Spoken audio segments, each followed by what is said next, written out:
Academy and my live today. We're gonna be here for Tricky Thursday. We need the music, really. And Tricky Thursday live. Boom, boom, boom. You have to bring you in to like a big fanfare, I think, actually. Like, be a theme song. Lights flashing. But our topic today is super important and also something which will really make a difference to your making, because once you have this knowledge, you don't have to refer back to all these books and stuff all the time. And what we're talking about today is order of constructions. Before we first get stuck in, I also wanted to tell you about a special deal. And before that, Charlotta, do we want to tell them it really helps us if you're here? Oh, yes. Yeah, if you're here, can you please like this video? Because then it helps other people see it. Yeah, helps people to find us. Which is why I need Tricia, because we were chatting beforehand. I always forget all the important stuff. But Charlotta has a special thing going on we need to make sure of too before we get into it. So this week I basically have a special offer which is running out tomorrow, and if you already know my membership, it's a vintage inspired, lots of drafting tutorial and personal support by me, and I'm just running a special offer this week. If you join for a year my special membership, I put that in the description below, I think, or I'm going to put it.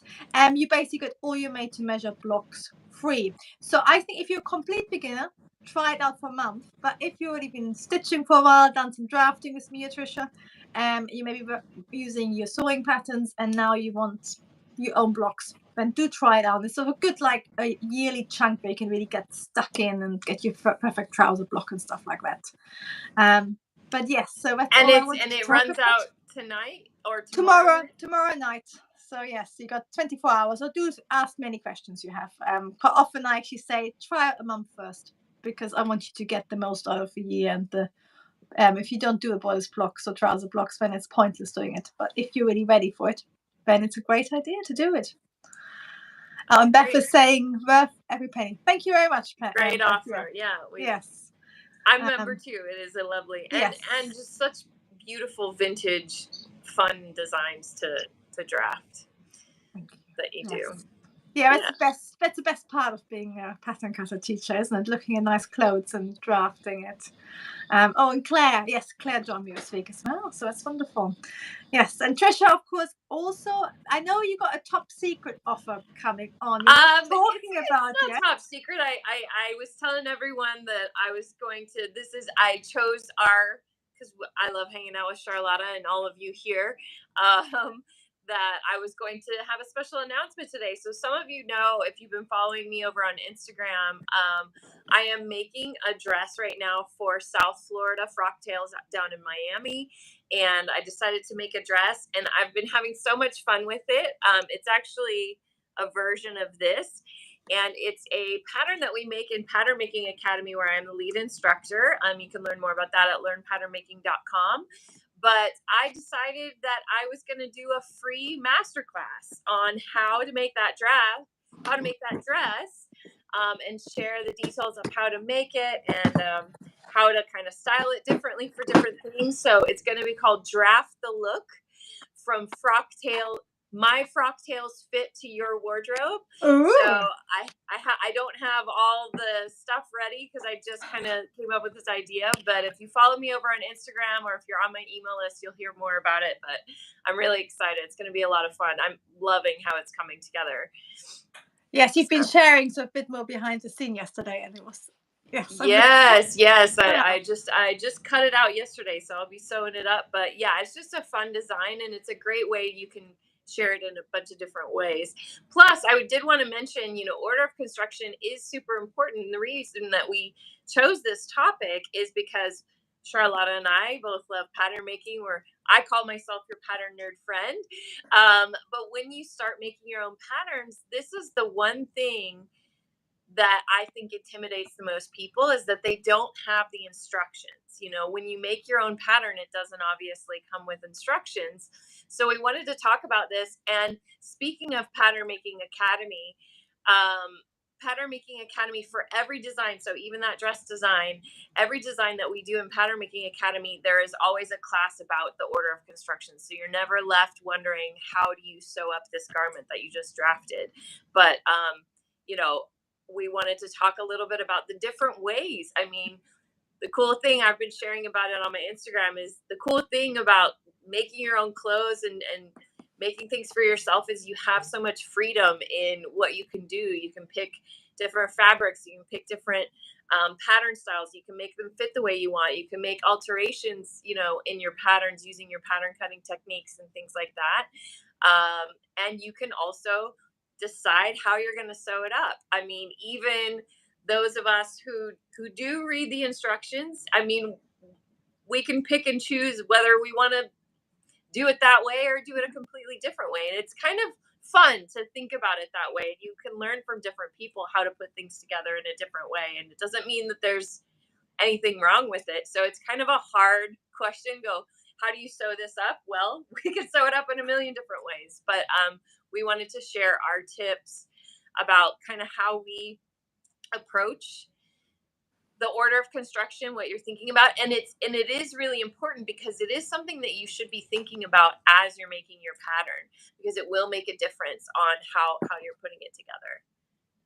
No, totally true. And I think also, even if if you're doing sewing patterns, if you know the rough order or the rules behind it, then you understand the instructions more. Because sometimes when I've been helping people, the instructions are quite complicated if you don't know what to expect. But once you have that knowledge, it basically makes it easier whether you're doing your own or whether you're making something else or whatever you're making. And yeah, you're right. In my tutorials, I always do quite a short order of construction, just sort of a step by step. But I also think the more, like, it's nice to have a reminder, but then also I think you start learning yourself. It's just when it starts to really click, isn't it? Yeah, absolutely. So I think we wanted to start with, when I brought this topic up with Charlotta, she was like, "Oh, we could make a little song about it." I think it's because I 2 years ago I did like an Instagram reel on it, and I did like sort of we like a Macarena dance. That. That's right. I didn't sing because I can't sing, but I sort of did these movements. But Tricia, would you like to start us off? We haven't told each other our golden rules or ground rules. So Tricia, I would love to hear yours, please. Sure. I mean, and that's the thing, is you can kind of tackle it over different ways. And I do want to encourage you, if you're somewhat new to sewing and you've stumbled upon pattern making and you're really struggling with this part, the more garments you sew, the more ways you learn to put things together. That's where these ideas come from. I mean, you learn different ways. So be open to trying out different ways of putting things together in the beginning. If you're just starting out, the more that you sew and the more that you learn how to put things together, it will come naturally, and you'll find which orders of ways of doing things, with how you like to put in sleeves, how you like to put in zippers and things like that, and you'll get your preference that way. But when I'm looking at a pattern, or when I'm thinking about a pattern, first of all, I want to always say, I say this all the time when I talk about this subject, I am thinking about this, and usually I'm not thinking too hard about it until after the fitting. Because that's when I need to start thinking about facings, and if I'm doing linings and where the pocket's going to go, because I try to not do too much of that in the initial fitting. But you'll see me when I'm like truing up my pattern and I'm kind of like staring off into space. Usually what I'm doing is I'm sewing it together in my mind, or like working out different steps and go, well, if I sew this first and then I sew that, then that'll be a clean finish here, and just kind of making sure that I'm following along as much as I can, while I'm thinking of the pattern, because that makes a difference for how much seam allowance I want to add, or where do I want that facing to go, and things like that. So that's when I start thinking about it. But I, first of all, start with, where's the opening, and where do I want things to be finished off? Like, am I going to finish them off with a lining, or am I going to finish it off with a facing? Like, those are the first things that I think about. And then I find it easiest for me to think about the garment in sections. So if we have a front and a back, and like I'm wearing a jumpsuit, so I have a front and a back, and I have a front top, and I have a front bottom, and I have a back top, and I have a back bottom, and then I have the sleeve. And so thinking about how like in those sections, so my top and my bottom are connected with the zipper, so it's like, okay, so have to sew the top part first, then I'll have to do the bottom part, then I join them, then I can add the zipper. You know, you have to kind of think about that as far as the order of how you can put things together. But that's how I start anyway, and then go back with the details. So because and then thinking about it, like, does that make sense? Well, we can't put the zipper in until the front and the, you know, is all put together. And then do we want to put, and then I have a facing on here, you know, how do I want to finish off the collar, and thinking about that, like, do I want to catch the collar in between my facing, or do I want to install the collar last after the whole thing is put together? So thinking about it in different sections is really helpful to me when I first start thinking about how to put it. And then another tip I want to share is when I have all the pieces cut out, is I lay them out on my table or the floor, like how it's gonna look, right? Like how the pieces are gonna be. And then that really helps me too, because then when I go to pick up the part, I'm like, well, wait, I can't do that part because it's not connected to the other part that needs to be sewn with that. So that really helps me. And then, you know, when you tackle each part, I don't have darts on this particular garment, but if I had darts, you know, if we're talking about just the front, sew the darts. In this case, put the pockets on, like all of that can happen first. And then I do the other front, and then I have patch pockets on my pants, you know, but sometimes when you're putting your pockets together, if it's a side seam pocket, then you have to do the front and back together. So it just, thinking about different elements, and maybe just surveying each section and kind of walking it through the steps. And another thing I'll say helped me is to kind of write it out like a list. Say, okay, for the front, what do I have to do? I have darts, I have pockets, I have a zipper, but then maybe I can't do the zipper until it's connected to the front. Those kinds of things, and try to work it out and break it up that way. And that's kind of my method. Yeah, what about yours? No, because I think even with the writing out is good. I think even I don't write it out, but I write it out in my head. Yeah. Well, I mean, we can, because we're so used to that. But if you're new, and the reason I say that is I had apprentices working with me when I had my shop in Las Vegas, and oftentimes that was their question, is they had been sewing for a while, and they were apprenticing with me to learn more about pattern making and costume making and whatnot. And that would often be the thing. She would say, how what's the order of how I have to put this together again? And I would write it out for her. And so that was really helpful to her. So that's why I suggest that, because I think that just writing it out, and then sometimes when you're writing it out, you're like, oh wait, I can't do that step until this step, and then you see it. Whereas after you've done it for a while, that will naturally come to you. Yeah, and that's what I mean. I think writing down, even if you know by heart, it's a really good way of clarifying it. But even if you just don't write it down, make like a list in your head, isn't it? So you know what you're doing. Yeah. So what is your approach to? I'm going to stand up. I'm not going to do dance. What I do is basically, I work from the inside out. So this is when you finish your drafting and you decide on your facings and stuff. But I work from the inside out. So pockets and darts are on the inside of your pattern piece. So you do them first. So you would then have your whole front. Then again, if you like a jumpsuit, you would then, top and bottom would join together, because it'd be one piece fashion wise, and then it joins together with your zip, so it's your whole front. So you start again, like you said, you're putting puzzle pieces together. But I always think like you need to do the seam. If you start from the inside out, you don't suddenly end up somewhere where it doesn't fit together. Because, for example, if you do your side seams first and you have a dart, you will have to stop. So it's always sort of, connecting them. And then I sort of always do from the top down. So you would do shoulders. So this is just a, say, basic shirt or a dress. You do shoulders first, then you put your armholes in, and then you can do your underarm in one go, for example. And the same with sort of, as you said, there's changes depending on what you're doing, but even with trousers, you do what you can do in each piece, like your patch pockets. Yeah. Then I like, whenever, now this is a different one, whenever there's a zip, if possible, I like to put my zip in on the flat. Do you agree with that, Tricia? Like, for example, what part? If you can do what? The zip. So, for example, if you have a fly zipper, it's Yeah. easiest if you have just two pattern pieces joining, Yes. rather than your whole Yes. trouser correct. Absolutely. Connected. Yeah. The zipper, like on a trouser, I would like to do it first. So again, you join your two fronts, so it becomes one piece, and then you do the side seams. Yeah, usually I'll say for pants, for me, it's usually I start with the front, I do the zipper first, then I do the pockets, because sometimes that involves the back.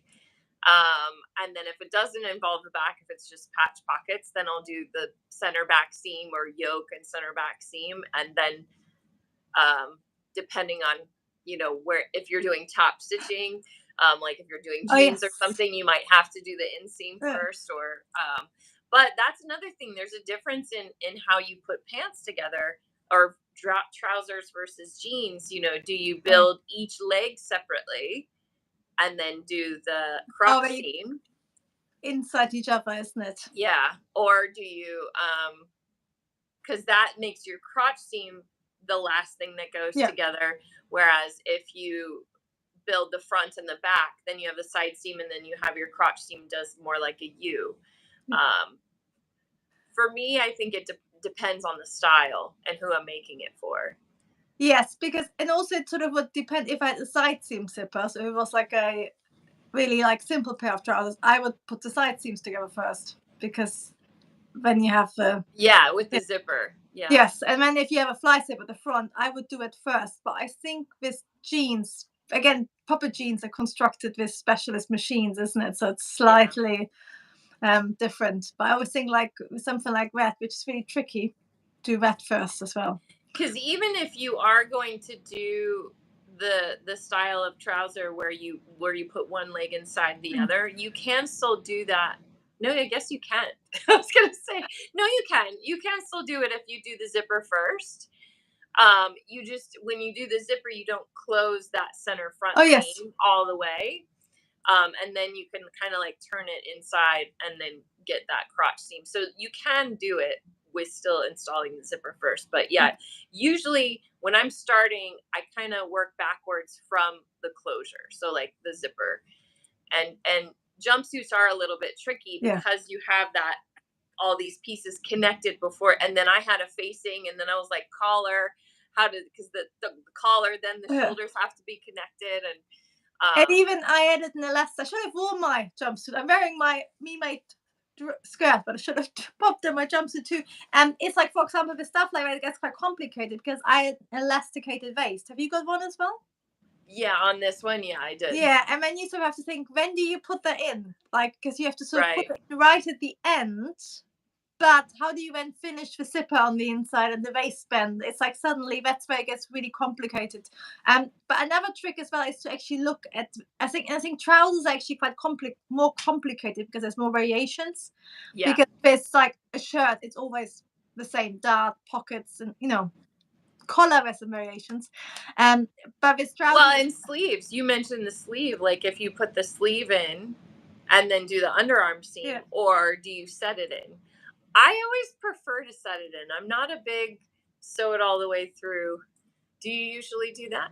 It depends whether it's lined or not. So like for jackets or stuff like that, I would stitch the whole armhole closed first.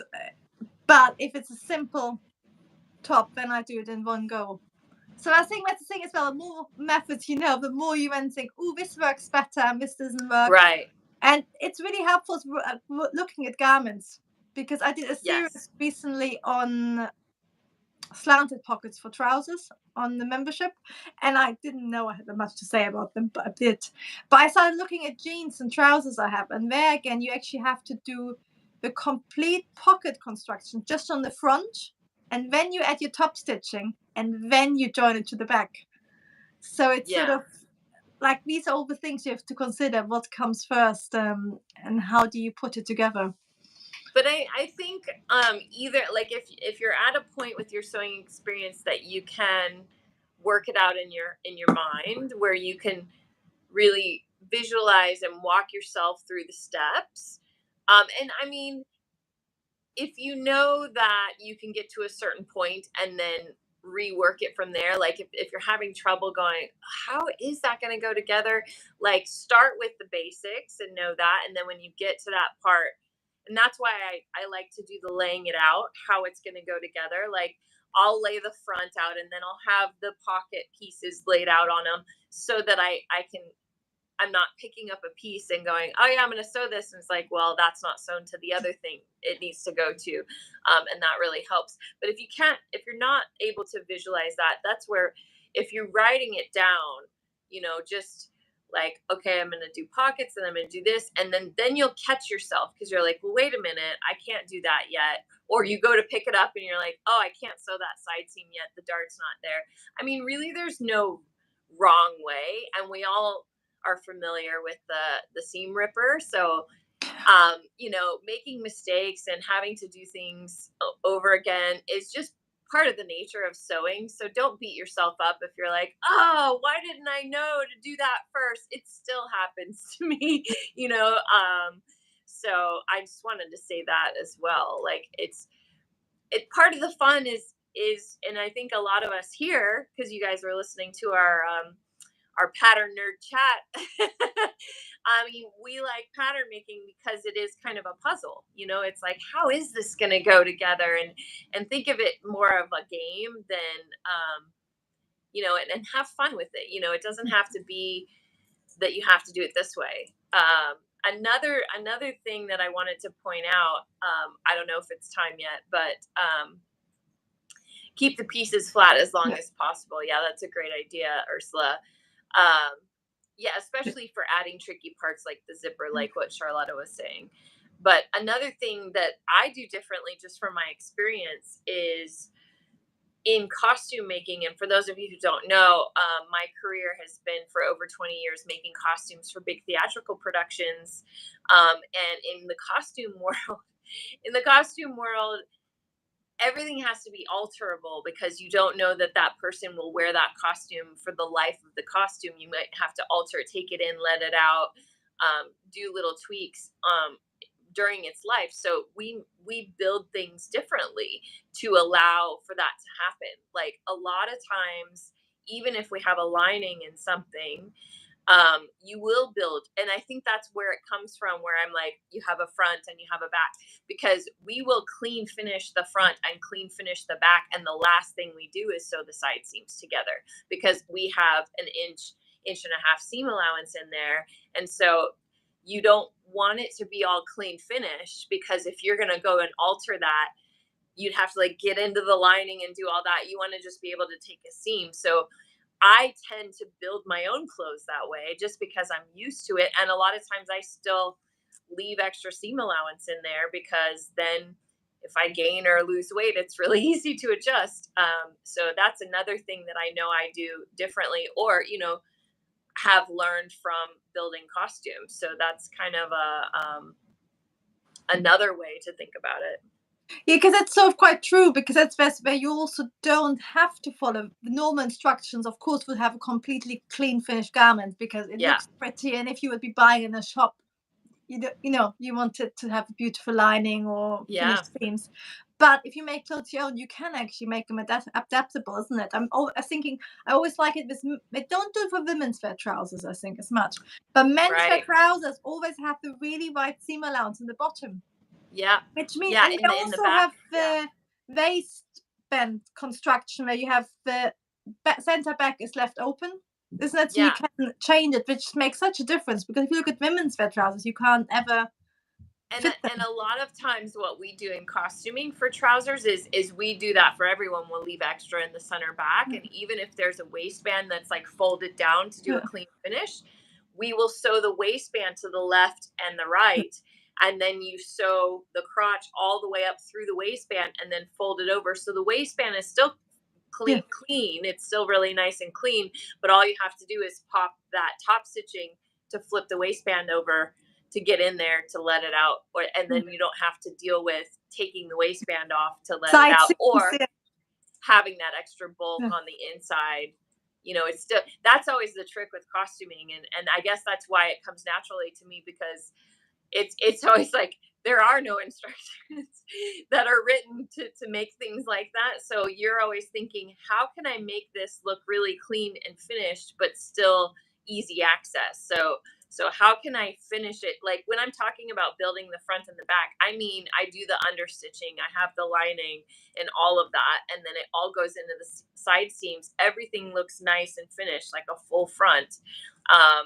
And then you just overlock those side seams, and then you may maybe do like a cross stitch to hold that seam allowance down, so you're not seeing it poke out. But thinking about it in that way. But yeah, trousers, see, they actually make menswear, and when I was talking to Kenneth E. King, that was something that he mentioned they do in couture, is have extra seam allowance, which I wasn't aware of. Really, I don't really buy couture clothing because I would make it myself. But yeah, that's something that they do, is they add extra seam allowance into couture clothing, women included, because if you're going to invest in that garment and spend that amount of money, then you want to be able to have it for a long time and be able to alter it as your body changes over the years.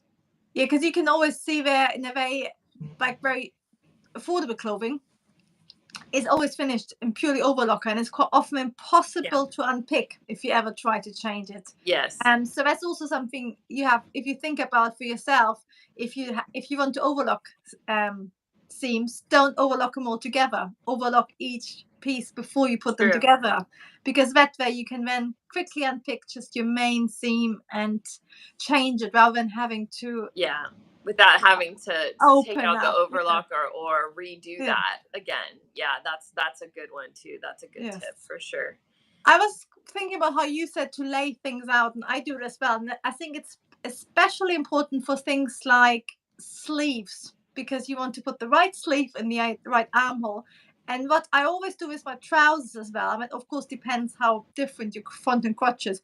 The first thing I do, I think about, do I do side seams first or the crotch? But I stitch them together straight away, so you don't suddenly end up with inside out. So it's sort of thinking about, as you're building your pieces, make it logical. So you're always working at two at the same time. So if they're mirror images, you basically do two bustards at the same time. You don't do bustard side seam back. You sort of work mirror image symmetrically.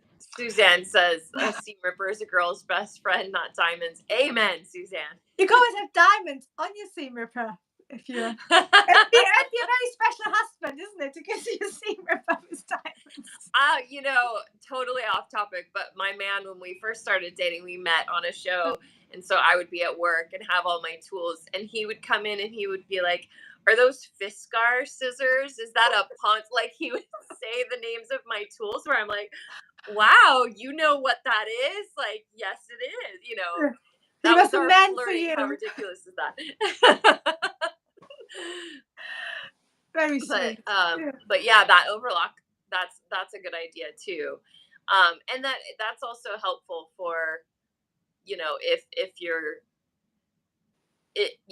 you are new to sewing, doing things like that are easier to take out. Another thing I suggest to a lot of my students is do a test fit. Of course, a lot of us here are fans of doing a mock-up, and we understand why, so that when we get to the final stage, we're good to go. We should be good to go.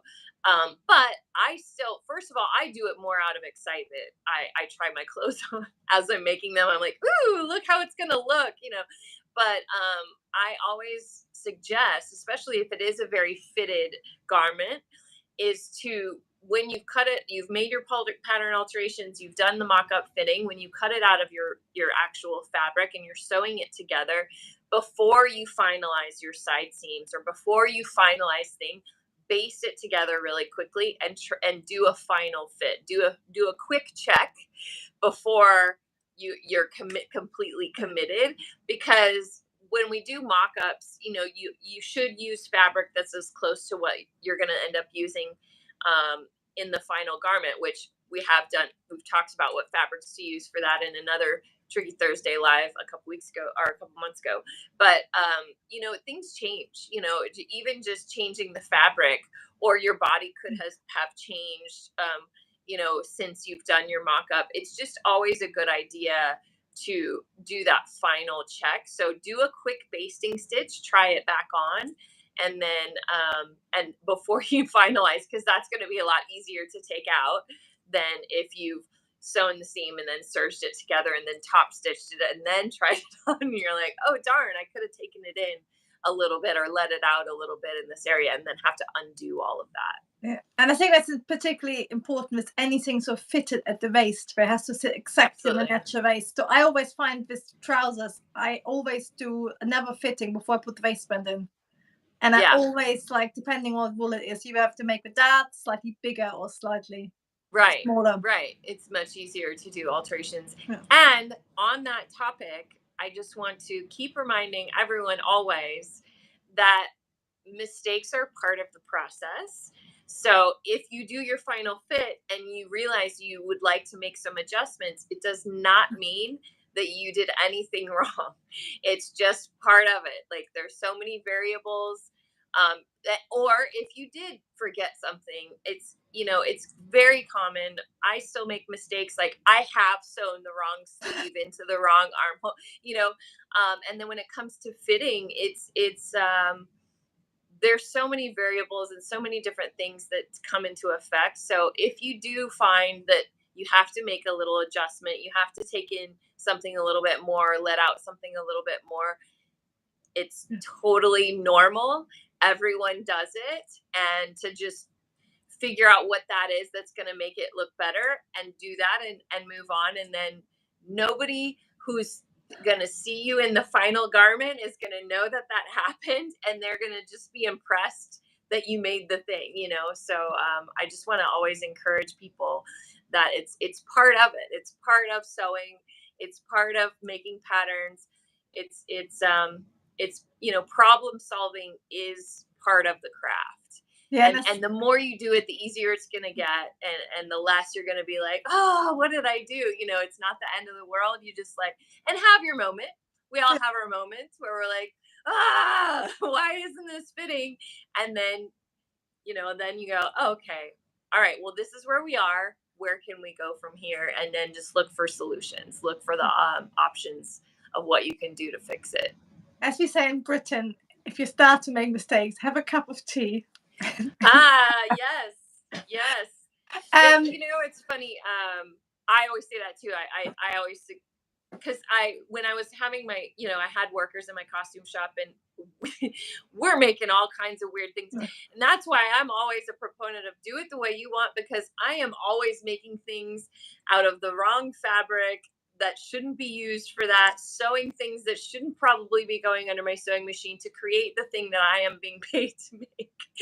But, in doing that, sometimes you're having to be, that's why I say you're the boss. Like, you have to tell that fabric that it's going to become this thing, because that's what you need it to become. And you have to kind of be a little bit assertive. And when you're doing that, sometimes it doesn't want to cooperate all the time. And you're like, I know this is possible. I did a little test run or whatever.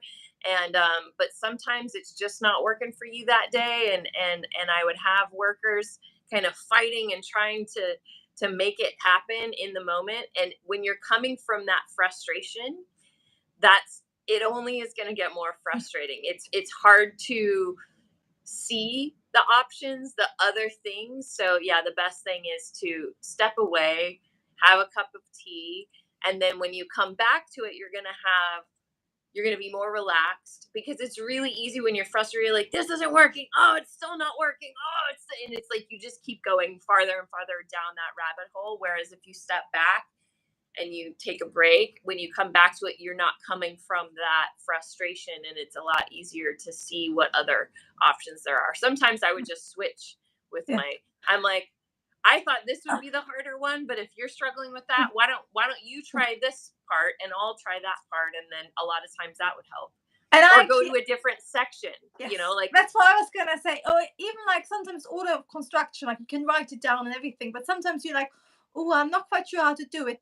Do something else yeah, first and then come back, and then it'll be easier. It's a whole thing, like, because you're doing all the jobs like in a factory.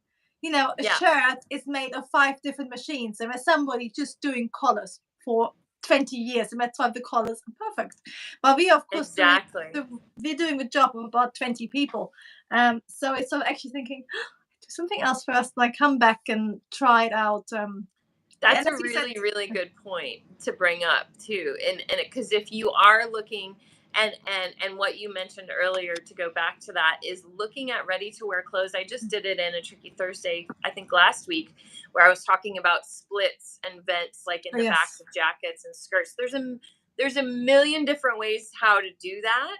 And so I shared some options, but I went to my closet, and I do this when I make patterns as well. And I do this when I'm figuring out how do I want it to look in the end. I'll go and look in my closet and see how other people have done it. And by looking at it, you can kind of work backwards how they did it. And it works the same with pattern making.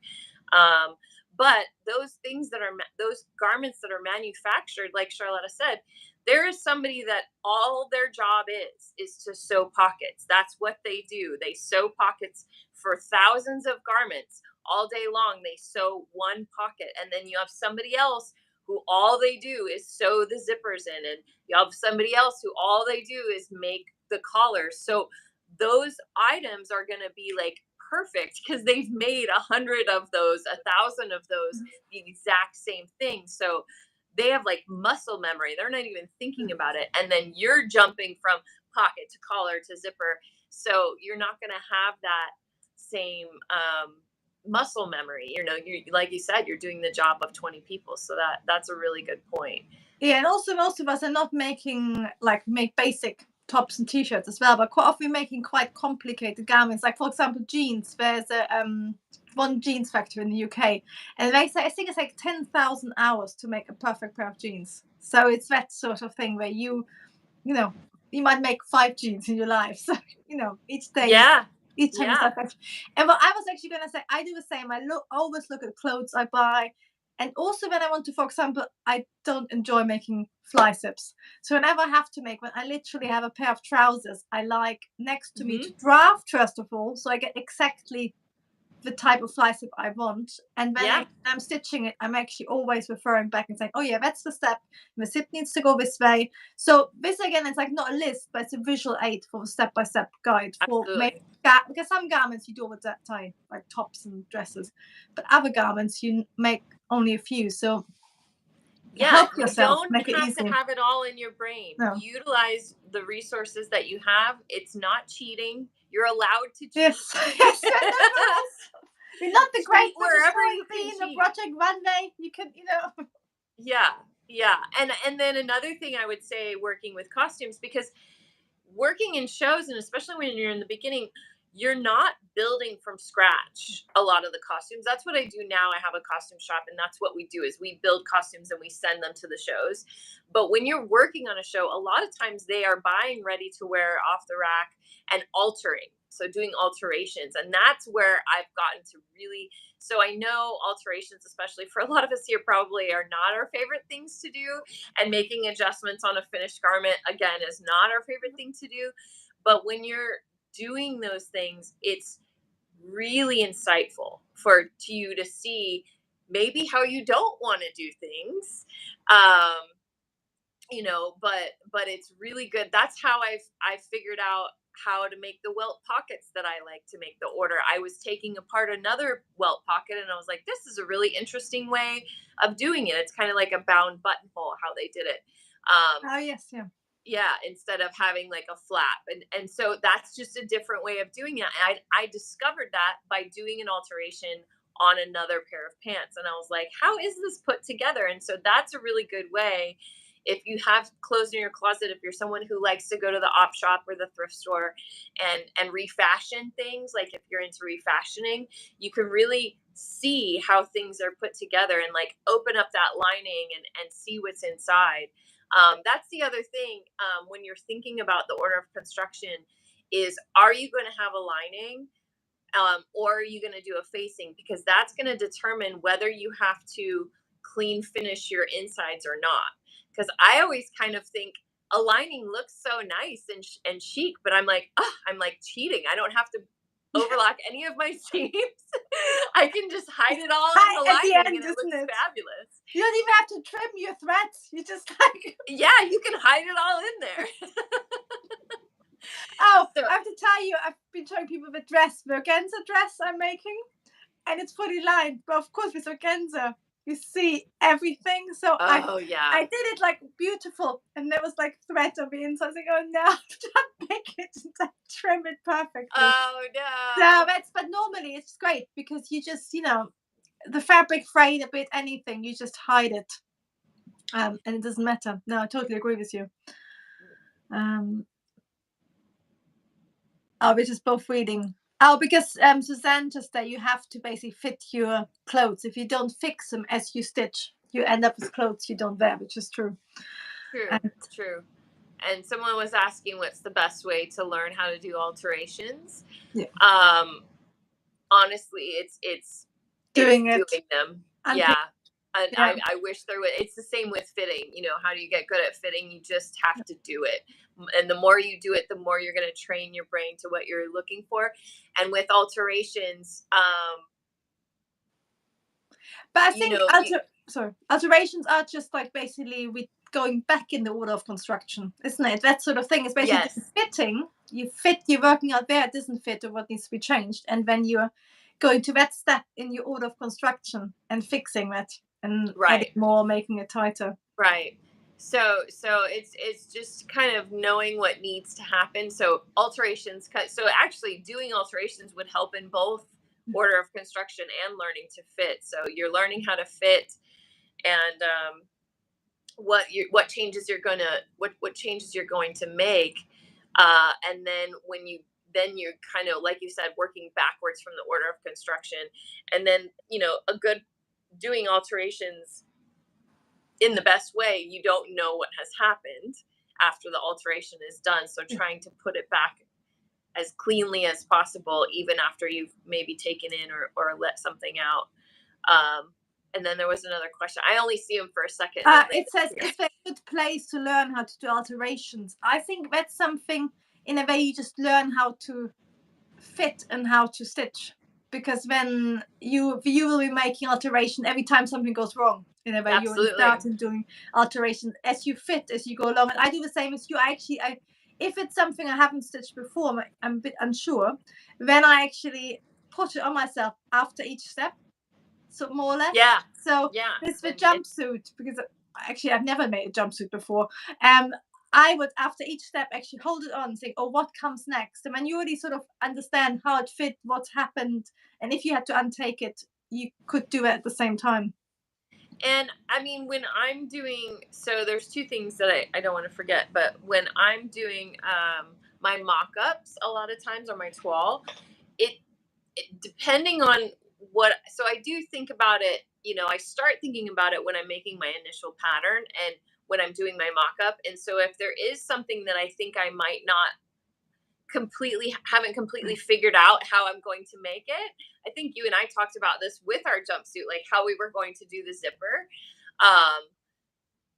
It's good to work some of those things out when you're doing your mock-up. Like I love mock-ups because I'm like, I don't have to sew straight, like you want it to be generally what you want it to be, but they usually go a lot faster than the final garment. You don't have to worry about it because you're not keeping that garment. So I won't do facings, I won't do pockets a lot of times, because a lot of times in the fitting is where I determine where I want things to go. And also the point is to put pocket on if you're then having to pinch out stuff or making it longer. Right. It's going to change it anyway. That's the thing. But if there is a tricky part that I'm not quite sure, because sometimes, adding a pocket will totally, like, I am adding a pocket to this dress that I'm making, which is not in the initial draft in the class. So that even if you are a PMA student, it would be interesting for you to join for this, the draft look. And so I'm thinking about that. Like, I like my pockets to connect to the waist, to anchor to the waist, because I feel, they just hang, they pull the side seams in. And so I'm like, how am I going to do that? I didn't do it in the mock-up, but it's something that you think about. I had another really tricky pocket situation for a Miss Maisel dress that I made. And I don't usually do pockets, but it was built into the top, like, portion of the dress. Ooh. How the pocket worked and like kind of incorporated into the seam. So I did try to visualize and think about it, but sometimes it's just better. I was like, you know what? I don't usually do this for the mock-up, but I'm going to do it for the mock-up for this one so that I can make sure that what I'm thinking, how the order is going to work, will work out for me. So that's another thing you can do. Or another, before I just don't want to forget, because you've mentioned it a couple of times and I'm like, yes, I want to make sure to say that. So like you were saying about your trouser zips, your front zips, if you're not sure, if you're new to a step like that, do a little test. Like, testing is a big thing. Like, do a little sample, test zipper fly, that's not on your actual garment, especially if you're working with fabrics like that would mark, that if you did make a mistake, that's what I would do. Test it out. So like a mini, you're not really doing a whole garment mock-up, but you're just maybe just doing the zipper. And then I also do that when I start on whatever fabrics I'm going to be using, especially with stretch, you never know, like, is this stitch length going to work? Is this needle going to work? So I'm always will take a little bit of my fabric and do some test runs on making sure that'll work for the stitch and making sure that all looks clean. But you can do that for different sections of your garment, before, like, if I haven't done a welt pocket in a long time, I'll do a little welt pocket mock-up before I'm going and cutting a hole on my jacket or whatever I'm putting a welt pocket in. So that's always a good thing too to think about. No, I agree. I think it's like using like, I sometimes, depending on what you're doing, I often do a really quick trial or muslin, just mock-up, just to check the fit. And then I quite often do a second mock-up if it's something I'm not sure and it's a really special garment. If it's a simple top, I don't bother. Right. But I think with a jumpsuit, I made 2 mock-ups, like one which was really rough, and the second one where I actually did try out all the methods, because it is like you can test out pockets and construction. You don't have to put the collars on and stuff, but you have to worry about if it goes wrong. It doesn't really matter. And in industry, you actually have that because you have your first fit. Because you have your design sketches, and then you have your first fitting where you have like a calico, like a cotton mock-up, and then you actually have a second mock-up in the real fabric. Where you have all the details, and so you can sort of treat your trial a bit like that, your mock-up, just to actually see, oh yeah, even if you use a fabric which is like a similar color or weight, so you already see, oh, this doesn't actually suit me at all, or this is too heavy and stuff. That's a good idea. And I think it, like, if it's like a simple top or a pair of pants, don't worry. But if it's like a special coat, but even like the top that you're wearing, is it a knit or it's a knit top, just a board knit jumper. But even a knit top like that, like, it has a binding here in the neck. So when you're thinking of how to construct that, like, are you going to have a binding, or is it going to be a band? Is it going to be a binding? Is it going to be a flip in and top stitch situation? Thinking about what you want the finished garment to look like, and inside and out, and then kind of asking yourself those different questions. That's kind of where I start when I say I divide it into sections. I'm like, where's the opening going to be? Am I going to line it? Is there interfacing? When is the interfacing put on? which we can talk about. I just shared a tip that I kind of do things a little bit differently with that sometimes. Where are the pockets going to be, and then start breaking it down into the different sections. Jan was asking, she said, what kind of pocket am I going to put? So the dress I'm talking about putting a pocket in is this one, because you can't not have pockets, right? But yeah, it is tricky. But they have to be usable pockets. Yes. I rather have no dumb girl pockets than a rubbish pocket. No. And see, that's one reason, honestly, that I don't wear a lot of dresses, because it's like, if I can't it's my phone, because I always, I just went, I was like, where's my phone? We're talking on my phone. But if I don't have my phone, I can't take pictures. I can't call people, so I always like to at least have somewhere on my body I can put my phone. I made leggings with pockets. But yeah, I'm going to do a side seam pocket. It's going to be, so you're not going to see it. It's a side seam pocket. But again, I don't like adding side seam pockets that just are the drag. Yeah. Like, I like to always anchor them somewhere. But with that design, when we originally made it, and for those of you guys who don't know, the Pattern Making Academy, I'm a lead instructor, but that's a partnered membership with Mimi of Mimi G Styles, and she picks the designs that I teach you how to draft. So, and then I make up I'm figuring it out. I make up the little half scale, and then I go, look, Mimi, is this what you want? And it's usually the day we're filming, so she'll give me little notes, and I just turned it in because it's a little mock-up, but she wanted a facing. But on something like that, where it has all the gathers in the front, to do a facing on something like that would be really tricky, to not have it like flip out. So what we do is kind of it's like a lining that is not gathered. So a lining utilizing a dart instead of a gather. So all of this will be in the Draft the Look class. But so because I have that lining, that pocket is going to attach to the lining to anchor it. I think where you can look at sort of shops and clothes and see like which pockets work, which don't work. It's sort of always, there's a lot of really rough, because I agree with you. It needs to be my key, my wallet, and my phone in my pockets, and it can't be bulgy either. It has to look, like be hidden in the. Yeah. Well, and then and this is the reason why I don't put pockets on my mock-ups, is when I drew mine, and actually I'll be sharing with the Pattern Place, my private community, in our fitting class tonight, where I drew this pocket, and I intentionally, that little hollow between your belly and your thigh, I didn't want to go lower into my thigh, because if I did have something in my pocket, it would be even more bulgy. So just thinking about that, like and that's where, for me, it's hard to just guess where that is on your body when it's flat on the paper. So that's why I try to work that out in the mock-up. But yeah, I really had to think about how I can work that into the design. It didn't originally have pockets, and Jan was saying she doesn't always need pockets. I don't like trousers, or I like pockets on sort of straight or fitted trousers, because then I don't want to ruin my design lines. So I only have them on sort of pleated trousers and stuff like that. So I'm with Jan. I totally get that. I get that. I have a couple of pants that I've made recently. See, I usually like back pockets. That's where I always want to put my phone, but sometimes the design doesn't call for it. And I've made a couple of designs recently that have like lighter weight fabrics.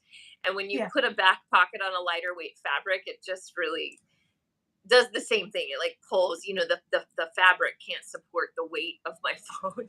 So in that case, side seam pockets are better. Or patch, something in the front is better.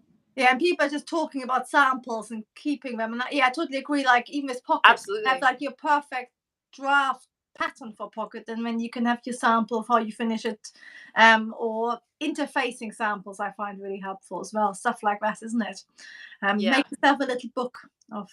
Yeah, I have a little bin, because we do that a lot, again, for these weird things that I have to make sometimes that don't exist in the world as a costume. So I will do a lot of testing And then I keep those tests, because if I've ever asked to do something similar to that, I'm like, oh, that method might work for this new thing. But that's a great idea. And I actually did a class up in UNC Chapel Hill where it was called a couture class, but I have a whole bin of samples of how to do zippers, how to do pockets, how to do facings, how to do bound buttonholes, all of the things. And I have that and refer to that a lot. And you can even do it when you have garments you loved and you're not wearing it anymore. Just cut out the bits you like. Stuff like that, isn't it? Like, I think visual samples are really important. And I was going to actually add something to it. Make sure you write on it. Make sure you annotate it, so you know how that method actually works. And it's the same earlier we're talking about how you fit as you do all of construction, which is great. But always write it on your pattern or your pattern envelope. True. So actually, like, because sometimes I've forgotten to do it. When you come back to a pair of trousers, you knew you changed something, but then you have to check it against your paper pattern and see what you or add notes to your pattern itself. I've done that before, especially for top stitching, because a lot of times when I'm making costumes, I'm sending them off. I never see them again, and then they'll be 3 years later, go, hey, we have a new person. Can you make that costume again? And I'm like, sure. And I have the pattern, and maybe I adjust the size a little bit, but I'm like, how the heck did I make that thing? So I'll write, top stitching on this seam, or if it's like a certain, there's these pinstripe pants that we made out of spandex, and the pinstripe was made with the serger. So I made a little, it's very tricky. Made this little sample of how that was going to look to make sure. And so I kept that sample with the pattern, and I think it was 6 years later, they ordered those pants again. So I at least had something to refer back to. So that's a really good point. Did you want to talk quickly? Was there any specific ways? We've been here for an hour, Tricia, and I know you have another live. So shall we quickly see what people have questions? Yeah, if we have questions. I didn't know you said you had like little ways you like to do things a little bit differently. Yeah, we can cover it another time. Maybe talk about collars another time, isn't it? I think maybe we should do live on collars one day. Yeah, sure. Yeah, does anyone have any questions about like the order of construction or anything like that before we go? Because we both we're double booked for live today. Yeah, my other one isn't for another couple hours. And it's sort of lovely. Yeah, mine was at lunchtime, so it's like a nice gap. But it's really good fun, isn't it? Like to do the lives. And Tricia, do you want to tell people about our general plan for our special live? Sure. Yeah, we can. So speaking of the draft your look and this dress that I'm talking about, Charlotta is making a special dress as well. She's making an organza dress that's really beautiful. So we thought it would be fun to go live and have like a pre-Frock Tales event. I'm not sure if it's going to be the pre-party or the after party. Or the after party, yeah. We're not sure, but it's going to be, usually we do these lives at the end of the month. So the last Thursday of the month is when, so if you're new to finding us here, it'll either, and we go back and forth. So this month it's on Charlotta's channel, and next month it'll be on my channel, the last Thursday of the month. 29th of June. We'll be on Tricia's channel, and we'll be talking about how we got started. We got started, and making our patterns, so that, or in our careers, because we get that question a lot. But we thought we would either do it on Thursday the 8th or Thursday the 15th, where we get together. And do you want to do it here, or do you want to do it on Instagram? I would do it. Work it out. Yeah, I'm happy. Whatever works best for you. But yeah, we have a little bit get together. We can talk about evening dresses, special occasions, all these sort of stuff. Yeah. Have a chat. I can have cocktails because it'll be evening. Tricia will be in the middle of a work. Yeah, it'll be the afternoon for me. Somebody did ask, I saw a question pop up, what does it mean to anchor a pocket? So maybe I can illustrate, like when sometimes when you just add like a side seam pocket, the shape is kind of like just a shape like this. When you do that and you put something heavy in your pocket, it can pull your side seam, especially if it's like a flared skirt or something. So if you have something in your pocket, it can pull it.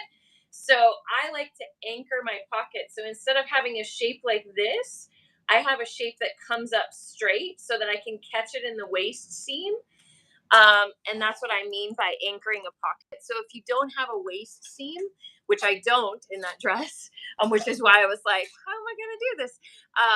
Then you have to get creative with where you can anchor it. So my lining on that dress is going to stop, not at the waist, but it's going to have a stop. But it's actually going to stop lower than my pocket. So I'm going to probably anchor it up higher, like kind of like what you would do in a jacket, where you would cross stitch it by hand. But I could probably do it by machine. But that is going to get tricky. That's not quite figured out in the head yet. I'm going to figure that out as I get into it. But you can do lots of different ways. It's just basically having a pocket which isn't just supported at one point, isn't it? Yeah. Yeah. That's what we mean is when you have a side seam pocket and it's only attached at that side seam, so it's only held by that seam. If you have it come up to the waist where it's held at the side seam and the waist, it's more anchored, and it won't pull, it won't distort your garment when you have something in that pocket. Yes. And we have a really good question by Dawn, and she's saying, is pattern making hard to do? I would really like to learn to do pattern making. I can sew and design, but I'm not good at drawing. And you're in the right place, because both Tricia and I like to make pattern making fun and easy. That's right. So I actually think if you can stitch already and you design, then this will just be the last step you need to do anything. And if you do sewing patterns already, you're sort of drafting and making changes. We're just using basically the block, which is like a sewing pattern, but it fits you, and then we just change things around, have fun, and do your own designing. Change things around and have fun. It definitely can be easy. I don't know. I know you've got your special, but that's for the year, right? Do you have any kind of a free trial? Or? Yes, actually, if you go on my website, which is patterncutting.school, I've got like a 3-day trial, so try it out, and it's for a month. So yeah, you can sort of sign up for a month or do a free trial and see where you like it. And Tricia, yours is closed at the moment, isn't it? But the one with Mimi is still open. The Pattern Making Academy is open, and it's $19.97 a month, so it's very affordable if you just want to try it out. But I also have a free class over on my channel. All of my videos, it's in the description. Plus, both of us have lots of videos here on YouTube that you can kind of see our style, our style. But yeah, we both, Charlotta and I, that's why we love coming together and talking about these things. We are all about having fun with pattern making. It's got such a stigma that it has to be so serious and rigid, and it's like someone in a lab coat looking very serious and sort of every line has to be perfect, and you have to draw it 20 times. Within a 32nd of an inch or whatever that is in centimeters, a millimeter. Where we are kind of like more realistic with it and have more fun with it. So like in the end you have to know what you're doing. Like we're not like if you work for Chanel or Couture, yes, get that right lab coat, but we want to have a life and wear out what we make and stuff like that. And Jan, to my knowledge, there isn't a UK Frock Tales that we didn't invite you to. Because we discussed it. I always see it, but I think, Jan, you have to find out. I know New Craft House in London, they do something similar, so that might be it. Yeah, you gotta maybe, Jan, you should start one. Yes, I will come if it's like. Yeah. And then I have to go to England. Yeah. Oh, good night, Suzanne. Thank you for we're gonna wrap up. It's over an hour. So yes, I need to sort of. It's early in the night, but it's sort of the end of a day. But we look forward to seeing you all for our special Frock Tales get together at the beginning of June, and then on the 29th of June we'll be back on Tricia's channel to talk about how we became so passionate how we got to where we are. But join us. This is our Tricky Thursday Live, and look out for information. Both of us are very active on Instagram and hang out there a lot. So I'm at creative.costume.academy, and I know that Charlotta usually has her link in the description here. Yes, I put your link in. I will put my link as well. So do always say hello or comment or share. Yeah, and that's where we announce what's going on. So I mean, and Charlotta's really good about announcing it here on YouTube too. Well, better than I am. Instagram, but yes. Thank you all for coming. Yes. It was really great to intermingle with you guys. Yes, lovely to see you, Tricia, and everybody. Thank you so much for joining us and making time. And just before I finish off, if you give a thumbs up, that'd be fantastic. And do check us out in the description. We put all the links in so you can find us. But oh no, Beth is now chat in the chat. So we say good night, everybody. Thank you so much for joining us, or enjoy the rest of your day. Yes. Bye-bye. Thank you. Bye-bye.